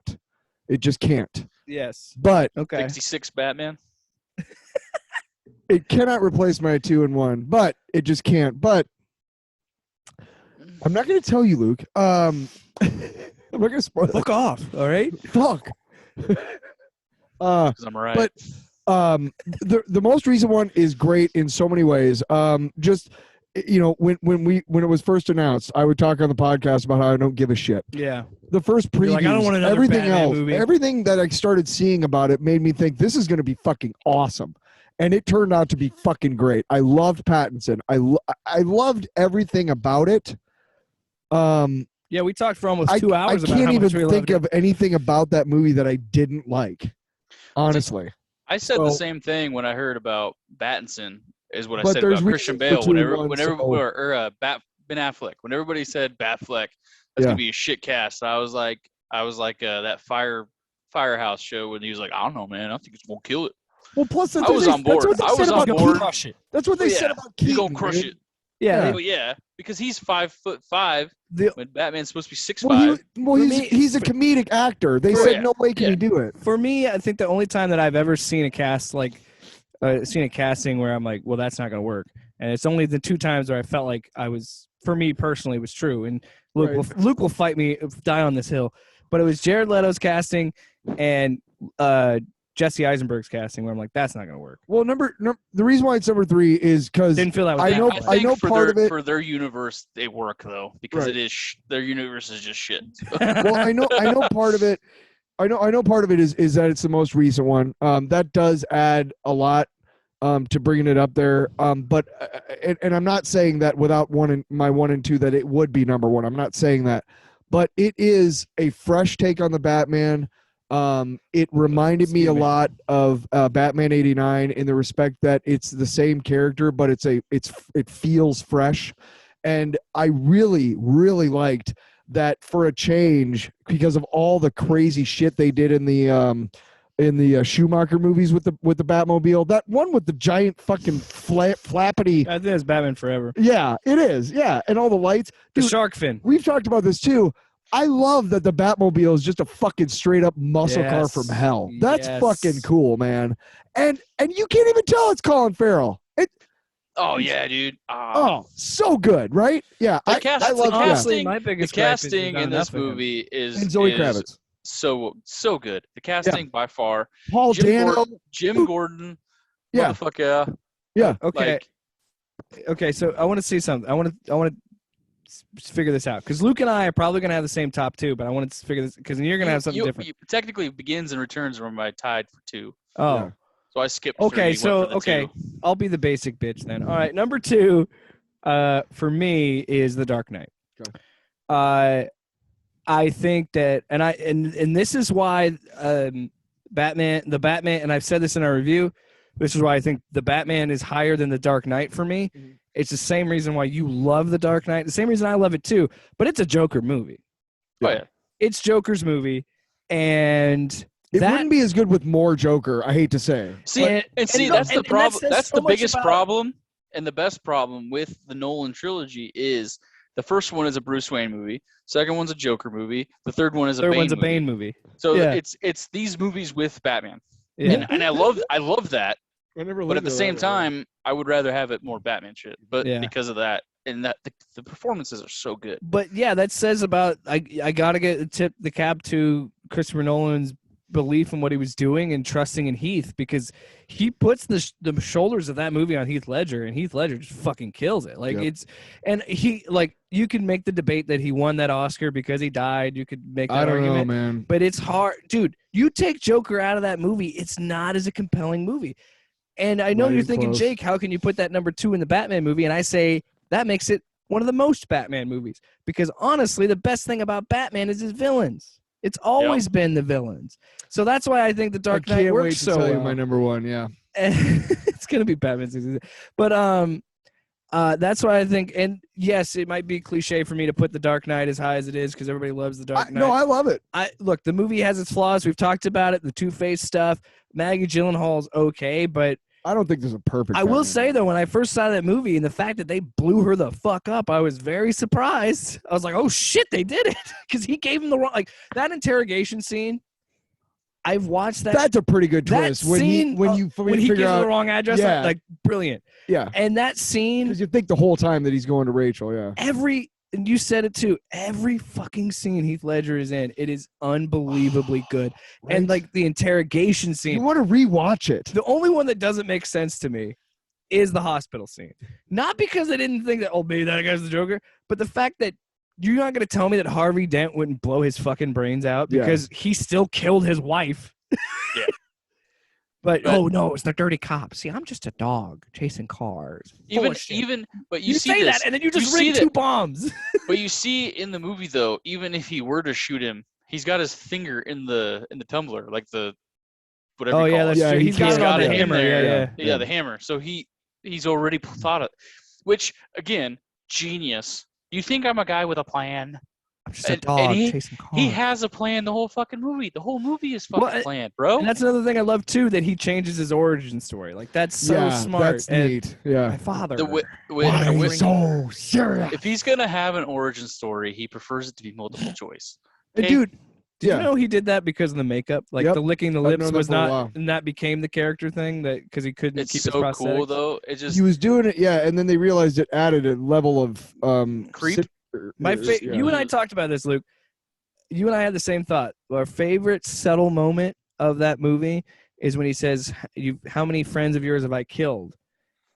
And he goes, 6. And then he looks at him and mouths 6 like that. And then goes, well, I knew them better than you did. I was like, ugh. oh, God. My favorite Joker like- movie or Joker moment is when he walks in at the very beginning, when they're all in the they're all debating stuff, Mm-hmm. and he goes, Michael Caine fucking yeah. shits himself because he's That's pretty cool. No, when he walks in, it's at the very beginning where all the criminals are talking about what to do about Batman. Oh, yeah. And he walks in and he goes, "You ought to know." They're talking about You his oughta suit. know, you bought ought to it." know. You bought it.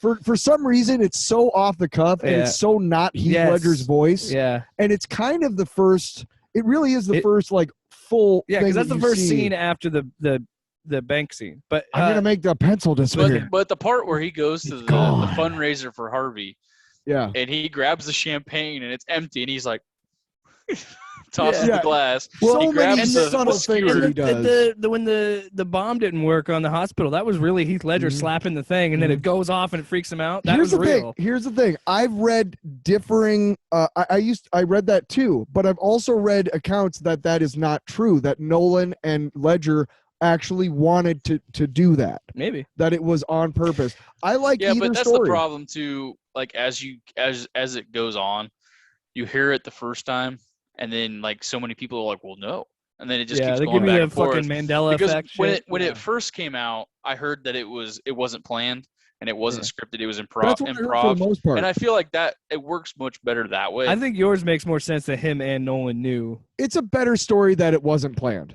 Absolutely. Did you see that they filmed? And this is another thing too. Ledger like really. He was so great in that performance. Like, there's a shot, an extended scene of him in the bus, and it's literally just him sitting there twitching. And he's like, I do want to point out that we're on number 2, and I've had to pee for a half an hour. I've had to pee for a long time too. So that's why Dark Knight's number 2. Luke and I have the same number 1. So Tyler, why don't you tell me your number 1? I haven't said my number 2 yet. Fine, say your number 2. God, bitch. Say your shit. Batman 89 is my number 2, and the reason why, you just calm the fuck down because you guys don't know why. Oh, my dick's so hard. Because you lived it, Tyler. You shared this story. Batman 89. My brother made he hand drew T-shirts for each one of us, me and 3 of his friends. We all drove down. We sat in line downtown Iowa City. I had to make him drive me back to Coralville and get my glasses because I forgot him. He was so fucking pissed at me. We were both. When we heard about Michael Keaton, we liked the news. We liked Michael Keaton as an actor. We thought, I mean, why would it be bad? So when we saw it and it was good, and we also had the comic book adaptation from DC Comics before the movie came out. So we kind of knew a lot of what happened in the movie because the adaptation is very close to it. But it was Superman. Okay, before that, superhero movies were Superman from like the 80s, and that first one was good. The second one was pretty good, but then the rest were shit. So we don't have good superhero movies at this time in history. We just don't. Maybe one.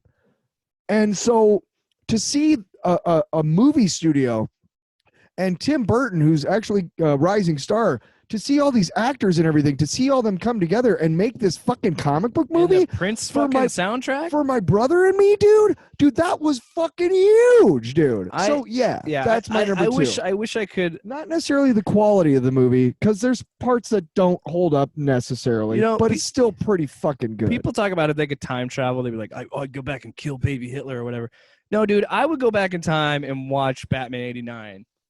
Like, but it would be hard because I've already seen it. It would have to be. That's the thing that I wish the scientists would come up with is like to be able to wipe my memory. Right. Wipe my memory of like seeing stuff so I can see it for the first time again. See, but because when I finally see Batman and Robin, think about it like this. I'm going to watch Batman and Robin through the lens of every other fucking Batman movie that I've seen. Yeah, all these better Batman movies. Right. That's why I don't want to watch it, so that's why it's number 2. Again, it still holds up in a lot of ways. I watched it the other day. Nicholson does kill it, man. Just his laugh changes from scene to scene. When he says, "You ever dance with the devil in the pale moonlight?" Oh, dude, just the whole.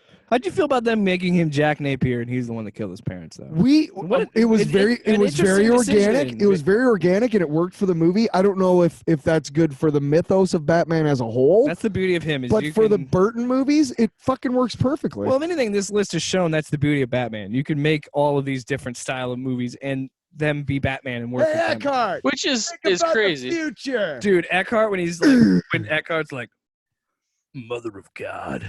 When he says, 3 packs a day. says, "Hey Eckhart, you hungry?" And he hands him a sandwich with all the fucking money in it, and he's like, "Jesus, you want to broadcast it?" Yeah.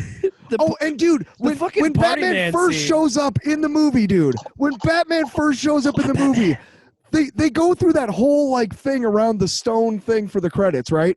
And then they have the robbery, right? Yeah. And then those guys, and it is fuck, man. It's just like, whoa, dude. I mean, Dude, yeah. Dude, that one, I feel that way.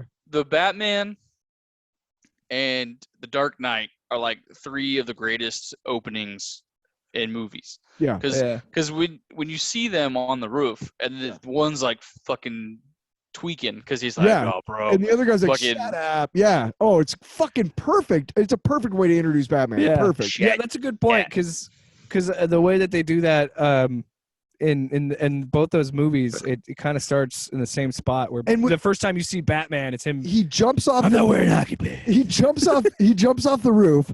The guy who When he jumps, can we talk about the cape? When he jumps off, it's like when he jumps off the roof at the beginning, and it the guy looks like a bat. The guy leans over and sees that he's nowhere to be found, and he knows that he's basically gone nuts. The reaction of the actor to laugh like uncontrollably, like, oh my god, I fucking lost it, is perfect. Fucking perfect choice. And then to find out that Keaton improvised that I'm Batman. Yes. Oh, yeah, that was awesome. And it's the most iconic fucking Because it line was supposed in to be movie like I'm history. vengeance or something, right?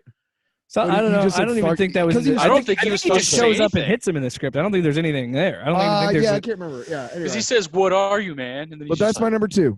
Yeah, the line is so iconic that it is shown up. It showed up in Batman Dude, he Begins. gave a fucking the address or whatever to like one college or whatever, and he just like ended his speech that was completely unrelated and just goes, "I'm Batman," and then people went fucking nuts. Dude, I can't wait for like the documentary about Keaton's life. Does this have to do with your number 1? It does have to do my number Good, one. because I want to move on to the number 1. We have this. This is the longest episode. I'm looking at the time. So fucking bad. Look at the timestamp. It is 2.5 hours. That's not what I'm worried about. I Jesus. just have to pee. Can we Honestly, pause? we could split this in 2 episodes. But go pee. I don't care. Well, you guys are so curious about my Well, number 1. your Well, you number know one what is it Your is. Batman. number 1 is Yeah, 66. but I gotta give you the Hurry reason up. why. Tell me, because him and I have the same number 1. Okay. Batman 89. Batman 66 is the reason why we have Batman, why we have Batman not true. Returns, why we have true. Batman Forever, why we have Batman and Robin, No. why we have Dark Shut the Knight, fuck up. why we have Batman. You want to know what the Rogues Gallery of Batman looked like in 1966? I'm the No, a bunch of dudes. Dude. There was Mr. Freeze was Mr. Zero and hadn't appeared in 20 years. Had nothing to do with Catwoman like, yeah. wasn't anywhere. There was no Riddler. I mean, there were no Rogues Galleries. But Batman 66 was such a cultural impact on society that the comic book guys, much like now when they make like an Eternals comic book, oh, hey, Eternals movie's coming out. That's weird, yeah. right? They did the same thing, but backwards. They brought all of those rogues, the Mr. Freeze, the over-the-top Penguin, the Poison Ivy, the Catwoman, Riddler, Joker, all that shit. They brought that back to the comic books because of that movie and because of that show. You want to talk about Without Cesar that Romero shit- not shaving his mustache? And that's ballsy, man. That's fucking iconic, so. dude. I'll do your part, but I ain't changing myself for it. Now, that is why Dude. it's not the quality of the movie. It's not the quality of the movie. It is the fact that without that movie, none of the other 10 movies on this list exist. So there you go. I mean, I'm Tyler, everybody. Sure. I'm- And let me do this. Now I have to go pee. All right, Luke. Let me just go. but let's. I just want to talk about real quick when, for whatever reason, Hold it. in Alright. 66, the whole show in general, for like the first 2 seasons, Frank Gorshin is Riddler. For whatever fucking reason, they recast him. Don't remember why. Yeah. For season 3 and I think season 4 or something like that, it's a different guy. I don't remember his name. I But think then- you were thinking of the Trickster. No. Because I know what you're talking about. Because they bring back another guy, a different guy, and he's got like a little fucking pencil stash. It's completely different. And then like randomly, it's Frank Gorshin again. And then the movie To be comes fair, out. also, in the comic books, the Riddler looked like a lot of different. I mean, but But I'm saying is like if for the continuity of the show, they just randomly don't say why, don't do anything about it. Catwoman Like, was recast like what 3 times? I think. I don't fucking know. Eartha Kitt. Yeah, there was 3 Wasn't Catwomen. the first Catwoman black? Like there was a black. Yes. Yeah. Eartha Kitt. And that's why that was a point people made in the Batman where people are bitching about Zoe Kravitz and it's like The first Yeah, you Catwoman on fucking screen was idiot. black. No, and in year one too, like the Batman is like almost like a complete year one adaptation because Yeah. the panels of her like putting the suit on and in the movie she's a stripper, like hooker or whatever in the book, in the comic, and she's like putting on these big ass hooker boots, and you see her short hair, fucking sexy ass. And her Catwoman suit in the Batman is the Jeff Loeb Catwoman. Yeah. From the Long Halloween. So let's just get into that. Number one for Luke and I, the Batman. Our listeners know how I feel about it. So, Luke, I'm going to give you a soapbox here to gush about. Before you guys jump into this, I just want to do Luke's point. He's totally right. John Astin did replace Frank Gorshin in the second season of the show. So Gorshin was 1 and 3. You're totally right. I forgot about John Astin. I want to get that. It was out like there. totally for whatever reason, just like. And, anyway. he had a completely different take on the character too, like a completely different costume too. Anyway, see, Jim Carrey's adaptation was Frank Gorshin. Like it was like almost like a panel, like Gorshin, like a screen switch. Yeah, he came up with that manic awesome. like Okay, so let me go ahead. Never understood why he wore the mask though, the domino mask thing, because when he's wearing his Riddler suit, like the tux, he doesn't have a mask, but it's like the bowler cap is supposed to be his like secret identity. Right. And then he like when he wears the tights, it's the little purple mask. So you're like, why? What was the point of that? Yeah, but anyway, the Batman, the beginning, the opening scene, when you hear the just, and you think you think it's Batman, like he's just like staking out this fucking dude. And then you find out that it's fucking horror movie Riddler in the fucking when they go house. through and you see his glasses in the reflection, dude. When when you get that lightning crash and you see him standing right behind him, dude, the eyes, like, no, all you see is his thick glasses and those eyes, and you're like, oh shit. And then the balls for this movie to be like, this ain't your granddaddy's Batman. We're gonna watch this man brutally beat this man to death. and he like the thing like goes flying across the room, and he's just like. And he like gets up, goes and grabs it, comes back and pops him again, and then it's cuts just off the dude's thumb. Yeah, it's amazing. And he just stretches out that fucking thumb drive. But it's a great part. And that's another thing too, is when fucking Gordon comes in and he's like the fucking balls on this guy, and he's just like, thumb drive. And that too is so fucking funny because Pattinson's Batman, he's fighting the fucking urge to laugh so hard. When he says thumb drive, because he's just like, and he pulls a thumb. Yeah, I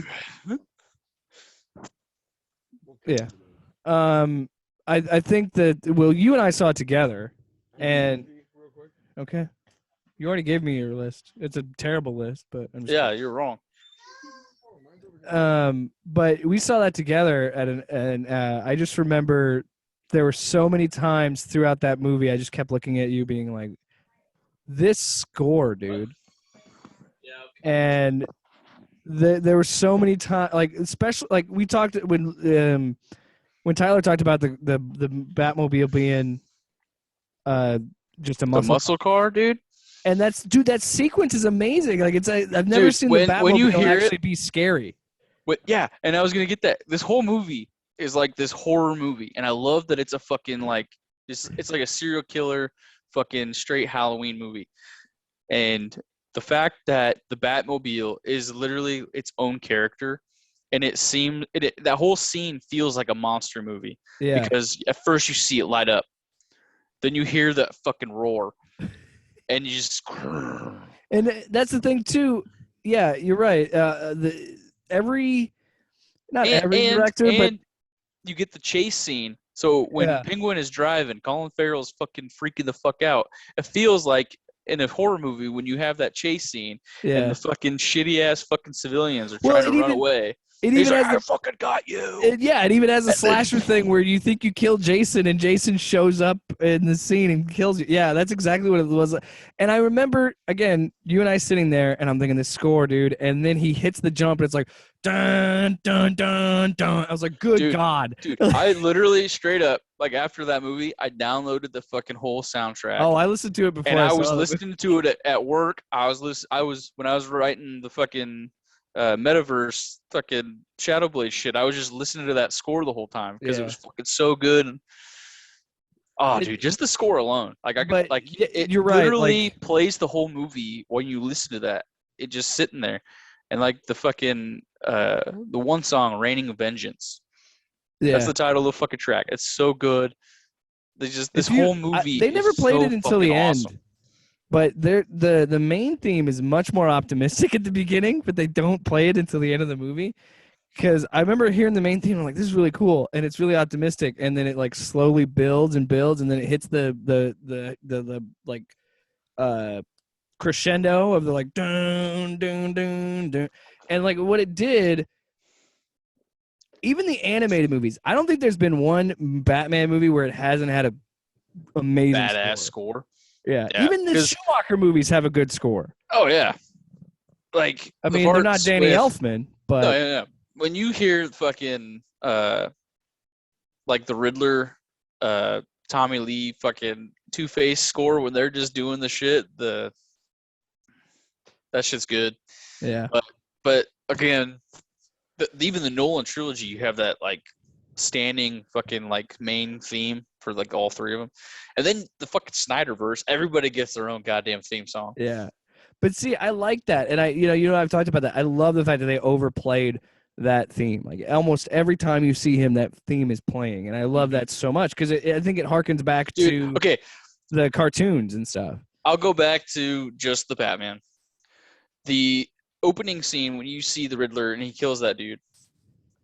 The part that really got me, and the part that I think is definitive for Batman in general, is the journal, and he's fucking doing the voiceover, and he's talking about how everyone's just afraid of him now. Yeah. He's only been doing this for like 2 years, and the part where people are fucking scared shitless because of the fucking signal, and then you have that the thugs in the fucking sewer or in the subway, and he just silence. You hear his fucking footsteps. Yeah, dude, I fucking and they hold that shot on the hallway like it's a horror movie. Like they do that for every time. Every time they showed somebody, you thought, hey, he's gonna come walking the fuck out of that shadow. Yeah. You think he's coming, and then he finally does, and the goosebumps fucking they turn into fucking peaks because you got mountains of fucking just fucking. I love the stylization of the Joker thugs too. Yeah, right. The clown looking thug. Yeah, I mean, you could tell, like, you could make that they're Joker thugs or just regular thugs, but I liked that there was a little bit of like, hey, if you want to make that they're Joker thugs, you can, because we kind of made Luke it that and way. I are actually on the same boat too. I hated that they shoehorned in the Joker at the end. Yeah. But only because they cut that scene. If you're gonna cut that scene that you deleted, cut the other scene out because it makes no fucking sense. See, because it would have made more. It would have made more sense if it would have been like any other character. Because you could have done Jonathan Crane. Your whole movie was about fear, right? Yeah. But it would have made more sense if it would have been like Bane or somebody like that. Because the whole thing is, hey, you're all about the brains. You're all about trying to get in his head. Maybe you need some brawn. Maybe you need some strength and some physicality to go behind your mind. And you and I talked about some fucking super thick Latino accent for fucking. And Tyler and I talked about this on the pod because we did talk about the deleted scene. You and I talked about it off mic, but you and I were talking about it ruins the detective aspect because he figures it out in like 2 seconds, and it's like, well, then what's the point of him going through all this character growth? Mm-hmm. Because I mean, he's trying to get the ball. If they put that in the movie, if it was in the movie, they would have had to have put another like 10 minutes of explaining why he would go to see him. Right. Because there's no reason why did he for catch him already? To even there's no reason for him to go in there and talk to him, because like, who the fuck is this guy? Why is he here? Right. Like, and this whole movie's about him being inexperienced at Batman, and he's already captured the Joker. I've also heard some stuff about, like, there are a lot of people who like the disfigurement. I do. I'm a fan of it. Why? I like an ugly Joker. Okay. That's really it. The only thing that really hit the head, the head on the nail is the fact that he's an Irish actor, and Mark Hamill's Joker technically is an Irish Joker because for whatever reason he says no, I'm actually Irish, and I think that's a fucking cool callback, and that's funny and it's hilarious. Oh yeah. I do that. Anyway, I don't care for him, the actor. Anyway, and there's this really like new trend for DC characters and actors to be like intoxicated and getting arrested and doing all these things because Ezra apparently is the fucking nightmare zone. Yeah. Which I think what would be cool mental health issues is if you just completely axe the DC EU, get rid of Ezra. We talked about it. Warner Discovery wants to do that. They're trying to they're going to blow it up and start over, I think. But Luke, we need to wrap this up. I've been getting I was gonna say you could bring in the Keaton verse, and I would say bring back Nick Cage as Superman, but then I would cast Barry Allen as Neil Patrick Harris and have him be Flash, and I think that would be kind of cool. Anyway, he's getting a little old for that, but yeah, I like it. Anyway, that's what I was saying because it'd be Keaton's universe, and they're all kind of older, and the Flash has always been kind of younger than the main three. That would work with Keaton. I get you. Well, I think I've always wanted Keaton. I've been getting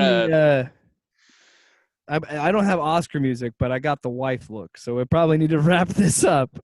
This extremely long episode. I got the wife look too, so we're good.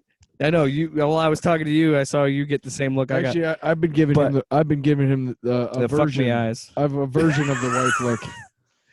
All right. Well, we're gonna go dye Easter eggs. Luke, we're gonna wrap this up. So you and I, of course, ended up at the same spot. It's my favorite, and that's just what we need to do. I gotta text my wife because of all the corners of the movie fit it. The best. It's probably one of if not the best score. The villains are portrayed very well. Paul Dano kills it. Pattinson is on point. Fucking we're in trouble. Whatever the dude's Jim Gordon is, he's awesome. Zoe Kravitz is killing it. Even the fucking B-list fucking cops are fucking good. Well, even for me, I think the big one for me that really drives it home, and I said this when we did the review. Why are you laughing? I'm wrapping it up. Colin Farrell's a good-ass fucking penguin. Yeah, everything. The biggest one Falcone. The biggest one is the fact that we got to see almost all Batman and virtually no Bruce Wayne, and I'm totally cool with that. See, even the Bruce Wayne shit was cool because he's nocturnal. He wears sunglasses in the day because he says, "Hey, fuck the sun." I'm a vampire. And he's a fucking brooding fucking like, "Hey, fuck the world." He's probably a virgin. Yeah, I did see that. Although a little creepy. Shouldn't be creeping on Catwoman. Changing. See, that right there again, I'm going to say this too, is super sexy scene with Catwoman dressing. Why was she wearing fucking Calvin Klein tighty whities? Like, give me something a little bit more, Show me penetration. It's not what I'm saying, but what I am saying is, like, why the fuck are you having this super hot, sexy scene, and she's only wearing tighty whities? Like, and you're just sitting there, but you see those tighty whities, and your first thought is, I should go buy some Calvin Kleins. So that's what I'm saying. You know how much a pair of those costs? Well, $1 million, bitch. We got to go, man. This is your idea of wrapping it up, man. Oh my God. I love you, buddy. It could have been a different color than white. That's all I'm saying. Just because white just seems creepy to me. Stop talking. Send it off, Jake. Jesus. On HBO Max. This has been the Off-Panel Off-Topic, a definitive Batman ranking because it really isn't definitive at all. The Batcast. Yeah, the Batcast reunion.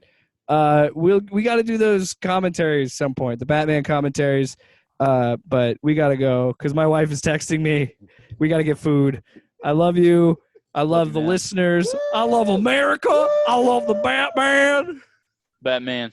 And in the words of the immortal Stan Lee. And that's it.